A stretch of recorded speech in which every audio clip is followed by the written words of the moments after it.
A paz de Cristo seja sobre todos, em nome de Cristo Jesus, o Senhor.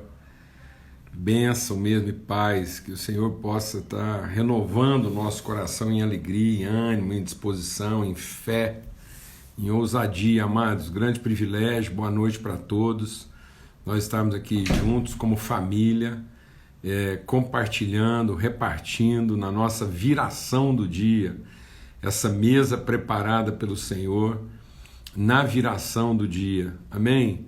Então nós estamos aqui juntos em comunhão, assentados ao redor dessa mesa, para junto comungarmos a palavra, repartirmos o pão, consolarmos uns aos outros, distribuirmos virtude, amém? Esse é o grande privilégio da gente ser povo, em nome de Cristo Jesus, no mesmo espírito, orientados pelo Senhor, guiados pelo seu Espírito Santo, orientados pela sua palavra, sendo alimentados por Ele, em nome de Cristo Jesus. Tempo precioso, e nós estamos aí com uma oportunidade maravilhosa de meditar sobre uma figura extremamente pedagógica, redentora, amém? Então, muito bom mesmo. E ontem a gente começou a nossa meditação aqui, a nossa reflexão, hoje a gente prossegue e vamos nesse empenho aí até sexta-feira. Sempre aqui às 18 horas, vamos estar abrindo a palavra de Deus. Eu pedi que dê um dever de casa aí, né, para todo mundo procurar aí alguma coisa na internet aí, alguma imagem, alguma figura, alguma informação sobre a Arca da Aliança. E agora a gente vai estar compartilhando. Eu creio que muita gente já deve ter visto. Eu coloquei uma imagem que eu achei que é bem ilustrativa, né? Então, se você puder ter essa imagem aí em mãos, ou tiver acesso aí, ou se você se lembra, essa imagem que a gente postou vai dar para ajudar bem a gente assim na reflexão, na meditação que a gente tem aqui hoje, tá bom?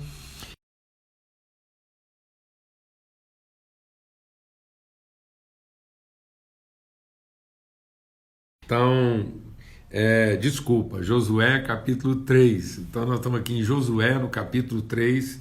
E eu queria ter uma palavra de oração e orar mesmo para que nossos corações sejam abertos, nossas mentes, né, estejam muito abertas assim para serem totalmente iluminadas.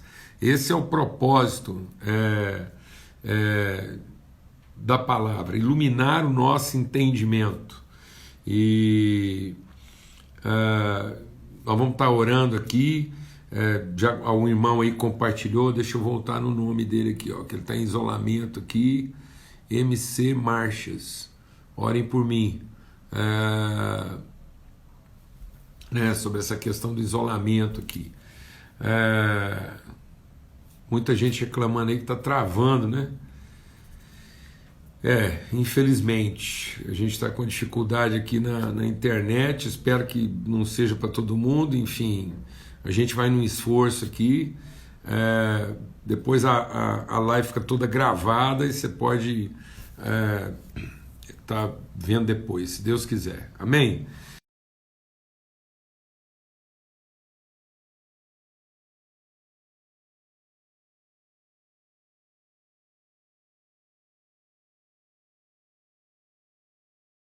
E para que Deus possa estar fortalecendo a ele, a família, em nome de Cristo Jesus.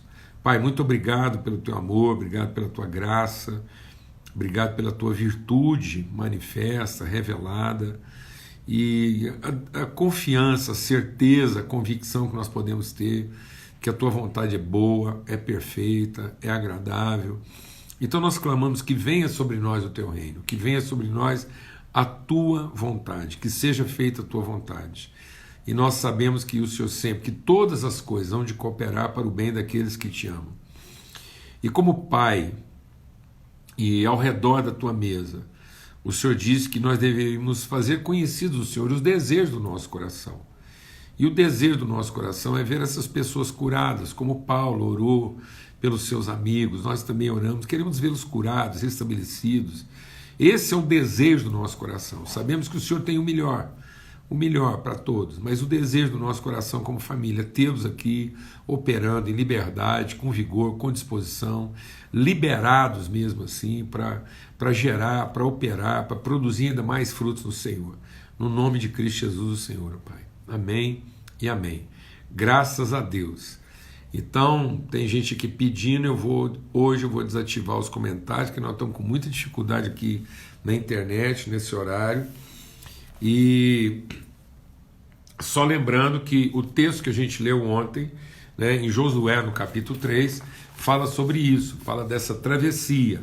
Então, esse texto é extremamente pedagógico para a nossa vida, num desafio como esse que nós estamos atravessando, né? É um tempo de deserto, é um tempo de milagre, de total dependência assim, da provisão do Senhor, é um tempo de reflexão, mas também é bom a gente lembrar que Deus diz através do profeta Oséias: fui eu que te levei para o deserto, para que você pudesse conhecer aquilo que está no seu coração. Então é um tempo também de conhecimento, de transformação do entendimento, de nos transformarmos em pessoas mais bem resolvidas, convictas, preparadas para todo tipo de situação. Quando Paulo compartilha isso, ele está dizendo que Deus permite situações na nossa vida para nos tornar pessoas mais bem resolvidas, mais bem preparadas, que podem, que conseguem, né, que suportam, que estão contentes e aptas a revelar o reino de Deus em toda e qualquer situação. Então nós não revelamos o reino de Deus apenas em circunstâncias favoráveis.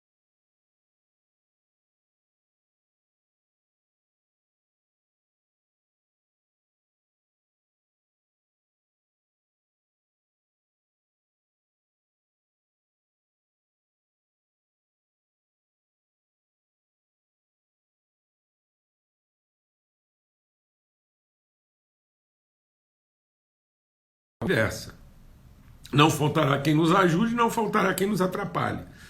Não faltará saúde, não faltará enfermidade, não faltará recurso, não faltará necessidade. O Senhor vai providenciar todas as condições, vai permitir todas as condições para que eu me torne uma pessoa plena, uma pessoa contente, uma pessoa cheia, uma pessoa íntegra, que tem condições de apresentar o reino de Deus em toda e qualquer situação. E é isso que a gente vinha meditando, essa era a visão de Ezequiel lá na beira do rio Quebar, é a visão de João. Quando eles passaram por aquelas privações todas, aquelas dificuldades, Deus estava preparando para uma travessia, para um momento, para entrar numa dimensão que eles não imaginavam. E é isso que está acontecendo agora. Então, mais do que buscar, deixa Deus ministrar o nosso coração, mais do que buscar de Deus uma situação favorável, nós temos que buscar de Deus uma condição adequada para enfrentar qualquer tipo de situação. Lembre-se que eles vão entrar na Terra Prometida, e muitos desistiram da Terra Prometida porque, apesar de ser uma Terra Prometida, ela estava ocupada de inimigos. Então, muitas vezes, a dificuldade que nós estamos tendo em revelar, manifestar, entrar nas dimensões de Deus, não é por causa das dificuldades que nós enfrentamos, mas é por conta da nossa falta de preparação, de condição. Porque a promessa nossa, a terra é para ser ocupada com aquilo que nós trazemos, mas muitas vezes a gente olha para a dificuldade e começa a achar que aquela terra, que aquilo não tem nada a ver com a gente, porque a gente esperava condições mais favoráveis. Então aqui o texto está dizendo, então agora há uma condição, há uma orientação de Deus. Isso não é uma sugestão, é uma orientação, ou seja, é uma direção a ser seguida. E é isso que nós precisamos entender. E quando a gente olha para esse texto aqui de Josué, nós temos que ver esse texto no seu aspecto pedagógico. A palavra de Deus diz lá em Hebreus, então você vai meditar lá na carta aos Hebreus, que diz o quê? Tudo que está acontecendo aqui, como outros acontecimentos do Velho Testamento, são figuras parabólicas. São parábolas que servem de quê? De pedagogia. O que é uma parábola? Não é uma fábula, não é uma história inventada. E nem é também uma ilustração apenas, mas é uma história real, onde o principal dessa história não está no acontecimento em si, mas na pedagogia, naquilo que ele ensina, aquilo que ele revela de Deus. Então tudo isso está acontecendo é para nós termos conhecimento de Deus. E esse conhecimento de Deus é o conhecimento do seu movimento. É sermos guiados pelo seu Espírito. É a gente começar a aprender como gente madura como é que Deus se movimenta, para que eu possa me movimentar com Ele, ou ser movido por Ele. A gente tem insistido aqui que vida é movimento. Então, é em seguindo o movimento do Espírito, o sopro do Espírito, que eu vou sendo transformado, que eu vou sendo transformado na pessoa que Deus me fez para ser. Amém? Em nome de Cristo Jesus. Então, esse é o texto. Ele diz, olha, fiquem preparados, porque quando vocês virem o sinal, vocês vão se levantar e vão começar a travessia. Então nós vamos aqui buscar essa semana, que sinal é esse? Quais são as condições? O que Deus está nos ensinando nesse evento aqui, que sinaliza para nós que nós estamos preparados para fazer essa travessia, para entrar esse ambiente aparentemente hostil, mas que é a nossa promessa, é aquilo que Deus prometeu para nós. Então, apesar de uma aparência difícil, hostil, de um desconhecido difícil, de uma aparente resistência, nós carregamos a autoridade. E ele está dizendo que é um sinal a ser seguido, uma orientação a ser seguida, que diz que é hora da gente fazer essa travessia. Então, quando virem a Arca da Aliança, o seu Deus e os sacerdotes carregando a arca, saiam das suas posições e sigam-na. E agora eu quero convidar você a abrir sua Bíblia lá em Êxodo, no capítulo 25, e nós vamos ler o texto que fala da arca. Então, qual a imagem que Deus está dando? Nós vamos seguir um caminho pelo qual nós nunca passamos antes. Então nós vamos observar que sinal vai nos orientar por esse caminho. Qual é a pedagogia de Deus? O que Deus quer ver garantido diante de nós, para que a gente possa atravessar esse caminho desconhecido com segurança. Vou falar devagar. Qual é o sinal, ou o sinal pedagógico? Qual é a instrução pedagógica? Quais são as condições?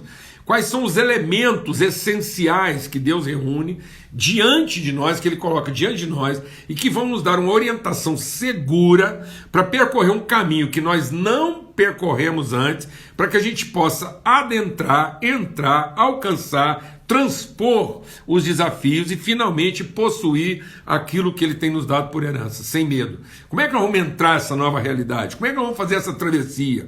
Quais são os elementos essenciais e condicionantes para que eu tenho que ter como referência de orientação para que eu possa fazer essa travessia com segurança? Qual é o sinal da parte de Deus que vai iluminar meus olhos para que eu me levante da minha posição e com ousadia eu comece essa viagem?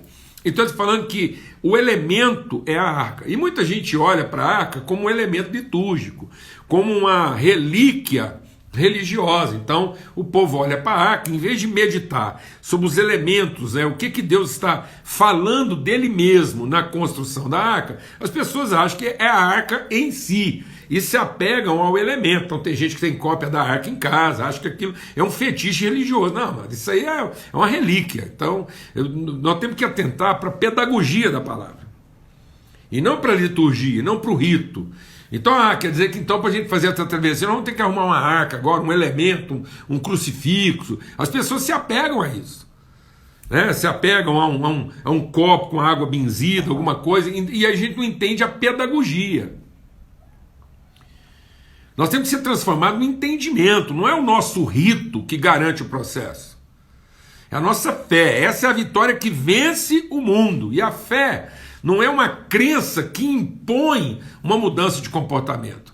A fé é uma transformação da consciência que gera uma convicção. Então, nessa convicção de fé, que nós estamos sendo orientados e que nós estamos embasados, fundados, sustentados pela orientação de Deus, então nós vamos receber revelação. E aí nós vamos, aí ninguém vai impedir. Por mais que haja resistência, dificuldade, privação, o que for, o Senhor é conosco.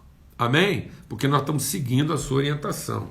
Então ele diz aqui, ele fala, vocês vão fazer uma arca, agora presta atenção, que essa arca aqui, ela tem um caráter pedagógico. E ele diz assim: vocês vão fazer uma arca de madeira, Êxodo 25, verso 10. Vou mandar rápido aqui. Uma arca de madeira, de acácia, com 1,10 m de comprimento, 70 centímetros de largura e 70 centímetros de altura. Revista de ouro puro por dentro e por fora, e faça uma moldura de ouro ao seu redor. Mande fundir 4 argolas de ouro para ela e prendas nos seus 4 pés, com 2 argolas de um lado e 2 de outro. Faça 2 varas de madeira de acácia, revistas com ouro e coloque-as nas argolas laterais da arca, para que possa ser carregada. Então ele está mostrando aqui essa estrutura, né? Então presta atenção. A primeira coisa que nós precisamos entender aqui é que Deus montou um elemento, mandou construir um elemento que ele é móvel. Ele tem que ser carregado. Meu Deus, a gente podia ficar aqui o dia inteiro falando sobre isso. As pessoas estão achando que Deus se revela no evento e não que Deus é conhecido no movimento. Muitas pessoas fixam o lugar da revelação, sendo que, na verdade, a revelação está no movimento, no caminho. Então, a arca, ela nos orienta num caminho, e não num evento, numa liturgia. E muitas pessoas fixaram. Eles encontraram o lugar da bênção, o lugar da revelação, eles só oram naquele mesmo lugar, só faz daquele mesmo jeito. E eles não entenderam o movimento. Tanto é que se eles não tiverem acesso àquele lugar, é igual lá o Ezequiel. O Ezequiel sentado na beira do rio Quebar, olhando para o rumo de Jerusalém. Aí Deus levou ele lá em Jerusalém para falar com ele. Não, Deus abriu os céus onde ele estava. Deus abriu os céus na Babilônia, amado. Entenda isso em nome de Cristo Jesus. Nós somos orientados no caminho e não no rito. Não é Deus ficar ali, a gente arrastando Deus para onde a gente está.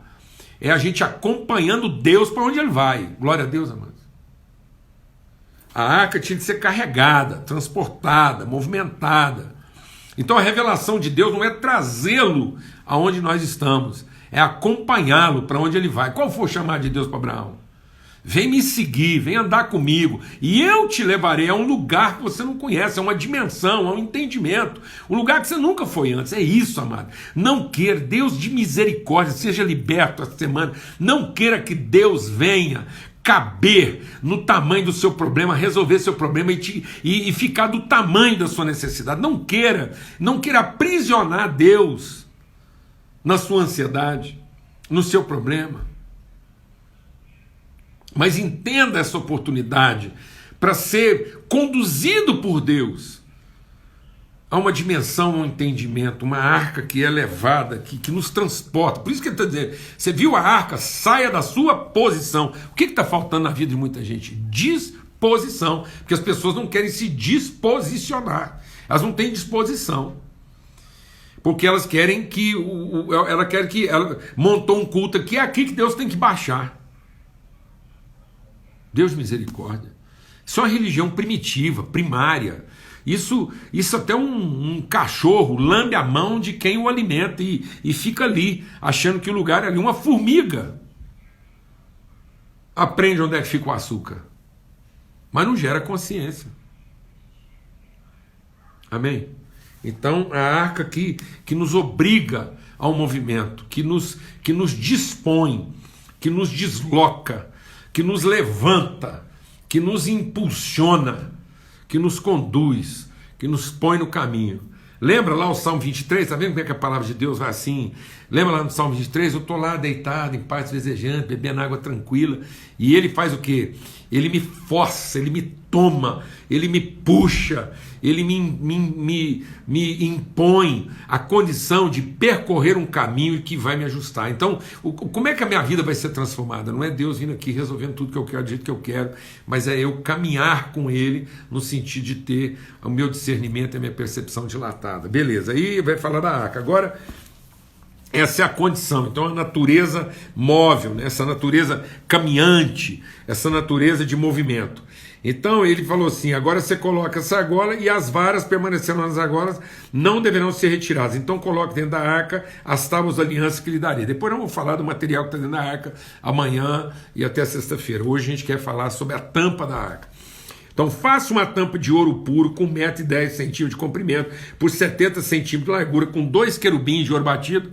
Lembra a figura do querubim, Ezequiel, João? O que é a figura do querubim? A figura do querubim é uma figura espiritual que fala exatamente desse ministério de revelar, de manifestar, de traduzir, de evidenciar, de comunicar, de transmitir a glória e a presença de Deus. Então os querubins, está vendo? De novo, os querubins estão sempre associados a essa presença, essa condução, essa revelação. E quem são esses querubins? Somos nós, a igreja, essas figuras espirituais, encarnadas, que reúnem humanidade e transcendência espiritual. São homem e são espírito fazendo homem. Então é o homem formado, né, no seu interior, é o espírito formando o homem interior. Então isso é uma figura, isso nos arremete para a própria figura de Cristo. Então ele vai dizendo o quê? São 2 querubins. E onde eles ficam colocados? Eles são de ouro batido nas extremidades da tampa. Faça um querubim numa extremidade e o segundo na outra, formando, né, formando uma só peça com a tampa. Os querubins devem ser suas asas estendidas para cima e em direção uma à outra, de modo que essas asas se toquem, e cobrindo com elas a tampa. Ficarão de frente um para o outro, com o rosto voltado para a tampa. Coloque a tampa sobre a arca, e dentro dela estavam as alianças que darei a você. Ali, presta atenção, ali, sobre a tampa, no meio dos querubins que se encontram sobre a arca da aliança, eu me encontrarei com você e lhe darei a minha orientação, a minha palavra. Ali.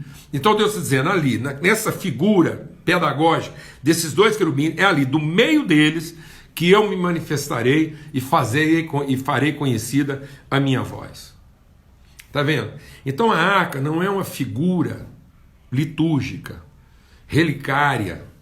O poder não está na figura em si, não, mas é aquilo que ela nos ensina do ambiente que Deus estabeleceu para a sua revelação. Então a primeira coisa que a gente tem que reforçar aqui e entender, porque aí a gente vai... Agora essa parábola, ela está manifesta lá, o que Jesus diz? Deus só se revela onde estiverem 2 ou 3 em comunhão. Então a primeira coisa que você tem que ver na figura dessa tampa, o que cobre a arca, que é o propiciatório. O que é o propiciatório? O lugar propício. Então se você quiser conhecer a propiciação, o favor, a orientação favorável de Deus, se você quiser caminhar não contra Deus, mas se você quiser caminhar a favor de Deus, tanto você a favor de Deus, com Deus a seu favor. Ou seja, nós estamos harmonizados, nós estamos indo na mesma direção. Eu não estou querendo que Deus venha na minha direção, eu estou querendo segui-lo na direção em que ele vai.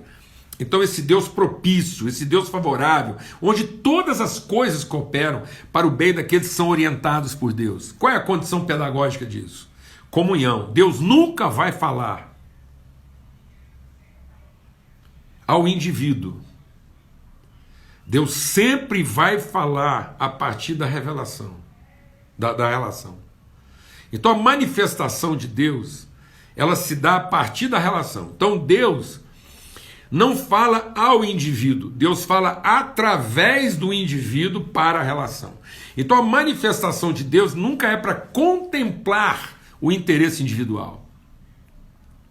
A revelação de Deus é sempre para redimir a carência, né? Essa coisa individualista na relação. Então tudo que Deus transmitia a você e a mim é para a relação. Então Deus fala à relação. Deus fala através da relação. Deus se manifesta onde há uma relação espiritual estabelecida. Qual é essa figura pedagógica? É que agora vamos entendendo quais são as condições dessa relação espiritual, quais são as condições, os elementos essenciais dessa relação espiritual, que são o ambiente onde o favor de Deus se revela a todos os seus filhos. Viu a imagem aí?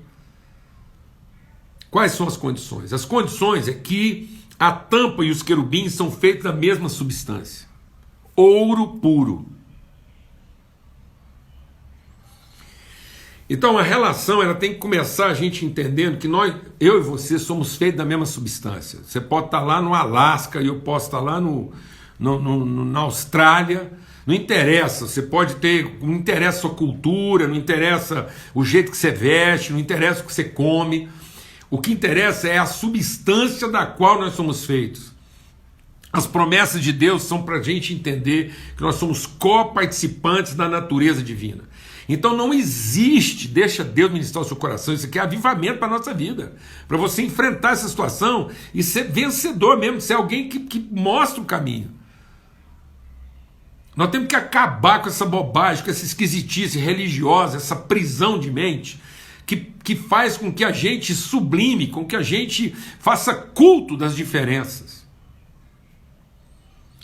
E não entender que, apesar das diferenças, apesar de a gente estar colocado em extremos, ele falou, faça um querubim, um numa ponta, outro na outra ponta. Então são relações extremas. Deus não está te chamando para ter um relacionamento. Relações espirituais não são relações fáceis, são relações extremas. Tem gente querendo ser espiritual com quem está ao seu lado e não com quem está diante dele. Tem gente querendo ter relação espiritual bem-sucedida com iguais e não com diferentes. Tem gente montando ambiente religioso onde tudo fica fácil para ele, porque todo mundo gosta da mesma música, canta o mesmo cântico e pensa do mesmo jeito, lê os mesmos livros. Ele não quer confronto. A palavra de Deus diz que para essa relação ser verdadeira, nós temos que estar um diante do outro. Em extremos opostos. Quanto mais extrema a relação, maior o seu potencial de revelação espiritual. Quanto mais desafiadora a relação, mais ela tem potencial de revelação de justiça. Quanto mais igual, mais pobre ela é, mais infantil ela é. O ambiente onde Deus revela o seu favor é um ambiente onde essa condição extrema está colocada. E o que garante que essa condição extrema não seja beligerante, não seja litigiosa? É porque todos somos feitos da mesma substância. Eu e você somos feitos da mesma substância daquele que nos gerou. Ainda que nossos pés estejam colocados em extremos distintos, a nossa transcendência toca um ao outro. Nós estamos separados fisicamente, mas o nosso espírito toca um ao outro. As asas estão apontadas uma para a outra e elas se tocam. É nesse ambiente em que a nossa condição espiritual supera a nossa distância extrema, nosso afastamento extremo, mas na certeza de que nós somos da mesma substância e temos o mesmo espírito, nós nos tocamos, nós nos tangenciamos. Temos que parar com essa espiritualidade que não é espiritualidade, temos que parar com essa religiosidade que nos isola, que nos separa uns dos outros, que dogmatiza nossas diferenças, que faz culto das diferenças. Você quer ser conduzido por Deus, você quer ser alguém que irrompe, que transpõe e que entra uma nova realidade espiritual. Então, em nome de Cristo Jesus, nós temos que aprender a trabalhar em condições extremas, difíceis, desafiadoras, em que a espiritualidade é para nós um esforço e não uma comodidade. Imagine esses querubins colocados numa distância extrema um do outro, um numa ponta, outro noutra, o esforço que era para as asas se tocarem, eles têm que projetar, as asas elas se projetam para cima e tocam umas às outras. Por isso que Paulo diz, esforcem-se por preservar a unidade do Espírito Santo. Nós estamos querendo uma espiritualidade sem esforço, nós estamos querendo uma espiritualidade de comodidade, onde a gente só se reúne com quem faz tudo igual a gente e tudo do jeito que a gente gosta. Uma igreja infantilizada, pobre, sem autoridade, sem força, sem disposição, sem verve, sem conteúdo, sem cerne para enfrentar situações difíceis, ter conversas difíceis, sem ficar com raiva. É isso, amados. Nós somos feitos de ouro puro. Nossa natureza não se corrompe. Fomos gerados de uma semente incorruptível. É isso que nós somos. Nós vamos aguentar apanhar, vamos aguentar sofrer, vamos aguentar fogo, vamos aguentar pancada. É isso que é o ouro. Você bate no ouro e sabe que ele fica mais ouro. Você põe fogo no ouro, sabe o que ele vira? Ele vira mais ouro. Você estica o ouro, sabe o que ele fica no fim? Ouro. É isso que nós somos. qualquer que seja a dificuldade, qualquer que seja a distância, qualquer que seja a diferença, qualquer que seja o desafio, qualquer que seja a dificuldade, a resistência. Sabe o que nós somos? Nós somos feitos de ouro, nós somos feitos da mesma substância daquele que nos gerou. Em nome de Cristo Jesus. E qual é o nosso esforço? O nosso esforço não é para facilitar. O nosso esforço não é para encurtar essa distância. O nosso esforço é para superar essa distância com a nossa espiritualidade. Uma espiritualidade que transpõe, que se projeta, que tangencia e que supera as maiores distâncias. Nós estivermos colocados num extremo absoluto, o nosso espírito se toca. Essa que é a condição. Por quê? Porque nossas faces estão voltadas um para o outro e para a promessa. Deus não mandou a gente ficar olhando para cima, não, amados. Deus não mandou a gente ficar olhando para o lado. Deus mandou a gente ficar olhando um para o outro e para a promessa. O primeiro anjo que apareceu para os discípulos quando Jesus subiu ressurreto, os discípulos olhando para cima. O anjo apareceu para dizer o que para eles? É isso mesmo, continua olhando para cima.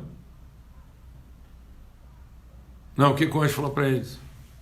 Por que vocês estão olhando para cima? É hora da gente olhar um para o outro e para a promessa. É hora para a gente entender que a condição para que a gente possa transpor é a condição da distância. É isso, homens e mulheres que aprenderam a superar a distância com espiritualidade bem resolvida. Aprenderam a enfrentar diferenças com espiritualidade bem resolvida. Por quê? Porque olham um para o outro e para a promessa. E porque entenderam que somos feitos da mesma substância, incorruptível. Nós não estamos aqui para fazer apologia da nossa susceptibilidade e nem para fazer a defesa daquilo que a gente gosta e daquilo que nos dá prazer. Mas estamos aqui para cumprir um propósito. E é nesse ambiente,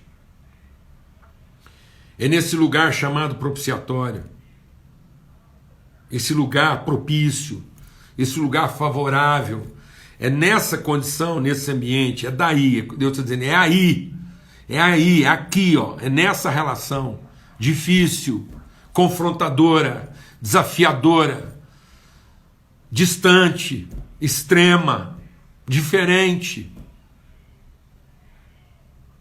mas com espiritualidade segura, madura, viva, consistente, encarando um ao outro e olhando firme para o centro das nossas convicções, as promessas e a fidelidade de Deus para conosco. É aí, no meio dessa relação, que Deus vai falar. Há uma condição para que a voz de Deus se revele, e há uma condição para que ela possa ser ouvida. Mas uma vez essa condição levantada diante de nós, e uma vez que essa condição nos impulsiona, nos induz ao movimento, é hora também de nos levantarmos dos nossos lugares, das nossas posições e avançarmos. Se esse é o espírito, se essa é a convicção, está na hora de avançarmos. O que vem pela frente? Desafio.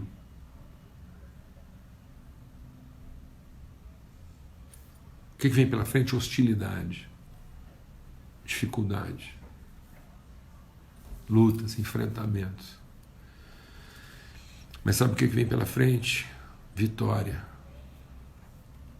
conquista, testemunho, manifestação da glória de Deus. Porque esse é o caminho, andai nele, sem se desviar nem para a direita nem para a esquerda. Amém? Em nome de Cristo Jesus. Eu não ouvi aqui os comentários. A gente fez de tudo aqui para conseguir gravar. Eu acho que gravado foi. A gente vai subir agora. E para aqueles que travaram, pode escutar depois. Vamos ter uma palavra de oração. E vamos continuar amanhã, até sexta-feira.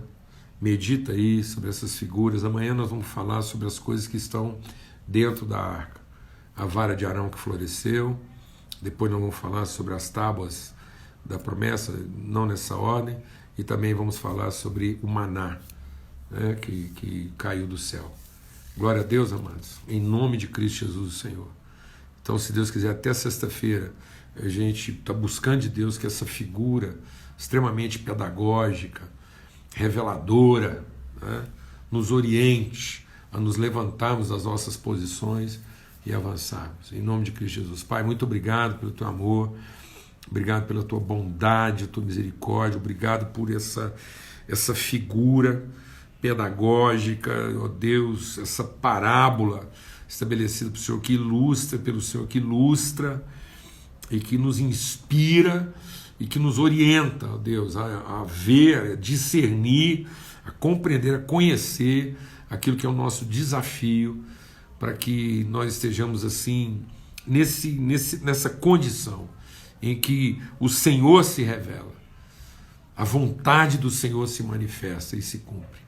No nome de Cristo Jesus. Continuamos a clamar por todos aqueles que estão em agonia, em dor de sofrimento, separação, com desafios na área da saúde. Deus, Espírito Santo de Deus, Espírito Santo de Deus, toca na vida desses irmãos amados, no nome de Cristo Jesus. Amém e amém. Graças a Deus, em nome de Jesus. Hoje à noite a gente tem um tempo aí com um pessoal muito querido, e eu vou postando aí para vocês quais são essas lives aí que vem pela frente. Um forte abraço para todos, que o amor de Deus o Pai, que a graça bendita do seu Filho Cristo Jesus e a comunhão do Espírito Santo de Deus seja sobre todos, hoje e sempre, em todo lugar. Amém? Até amanhã, se Deus quiser, às 18 horas, na viração do dia. Até mais.